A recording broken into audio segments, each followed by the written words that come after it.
নমস্কার বন্ধুরা, আমার চ্যানেলে জানাই সবাইকে স্বাগত। আজ আমরা বেরিয়ে পড়েছিলাম সরস্বতী ঠাকুর দেখতে। সঙ্গে ছিল আমার দিদি আর ভাইয়ের বউ। প্রথমেই আমরা চলে আসি আমাদের এই শিল্প বিদ্যালয়ে। এখানে একটা সুন্দর ঠাকুর হয়েছে, সেটা দেখার পর আবার চলে আসি মা কালী সংঘ। অন্ধকার, আলো ছিল না, অন্ধকারেই মায়ের ছবিটা হয়তো আপনাদের ঠিকমতো দেখাতে পারছি না, কিন্তু ঠাকুরটা হয়েছিল অসম্ভব সুন্দর।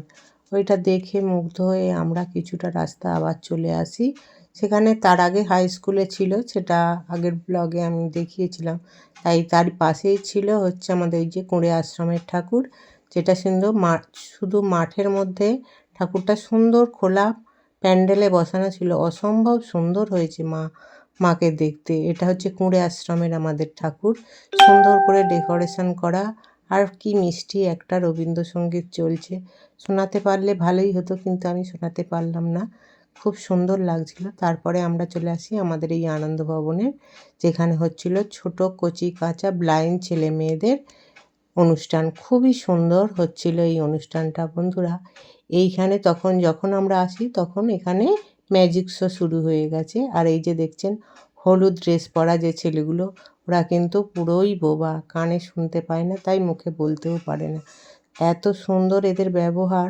যখন ঢুকি ওরা সবাইকে ডাকছে, চেয়ারে বসার জন্য বলছে। খুবই ভালো লাগছিল। কিন্তু সব কিছু দেখার পর আমরা এখানে প্রতিমা দর্শনে চলে আসি। দেখুন কত সুন্দর মায়ের মুখটা, আর প্যান্ডেলটাও হয়েছে খুব সুন্দর। আর এদিকে ম্যাজিক শো চলছে পাশেই, খুবই সুন্দর। এর এক অনুষ্ঠানটা সাজিয়ে গুছিয়ে করেছে। বাইরের এই যে শো করতে এসেছে যে লোকটা, ভদ্রলোকটা, উনি কিন্তু কোনো পারিশ্রমিক ছাড়াই কিন্তু এই শোটা করতে এসেছে এই ছেলে মেয়েদেরকে দেখানোর জন্য। আর এই যে কালীপদ দাস মহাশয়, যিনি এই স্কুলটা প্রতিষ্ঠাতা করেছেন। আর একজন ছিলেন, ওনার নামটা এই মুহূর্তে আমার মনে নেই, উনি হচ্ছেন এটা সরকারি ব্যবস্থা করে দিয়েছেন। খুবই সুন্দর অনুষ্ঠান হচ্ছিল। আর যেহেতু এই যে ম্যাজিক শো করতে এসেছেন, উনি কোনো পারিশ্রমিক নেয়নি, তাই ওনাকে একটা সুন্দর ট্রফি উপহার দিয়েছে। স্টেজে ছিল ওই যে কালো ড্রেস পরা অজয় দা, যে হচ্ছে এখনকার স্কুলের মেন কর্তা, দিব্যেন্দু দা, আর আছে ভুলো দা। ওনারা এত ভালো যে খুব ওদের কথা মনে পড়ে।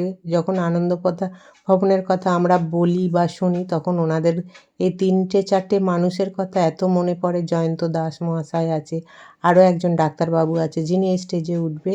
তিনি অনেক দিন এই সব আনন্দ ভবনের সঙ্গে যুক্ত। খুবই সুন্দর এদের আচার ব্যবহার। ছেলে মেয়েদেরকে কিভাবে তৈরি করতে হবে, কিভাবে বড় হতে হবে, ছেলে মেয়েরা কিভাবে সব কিছু সরকারি ব্যবস্থা হয়, সব কিছু সরকারি অনুষ্ঠানে এরা যোগ দিতে পারে, সেই সব ব্যবস্থা এরা খুব সুন্দর করে করে। খুবই ভালোও লাগে। আর এই ছেলে মেয়েগুলোকে ওরা এত যত্নর সঙ্গে লেখাপড়া শেখায়, গান নাচ, অসম্ভব সুন্দর এদের ব্যবহার শেখানো হয়। যে কোনো বাইরের অতিথি এলে তাদেরকে খুব সুন্দর করে ওরা ব্যবহার করে কাছে টেনে নেয়।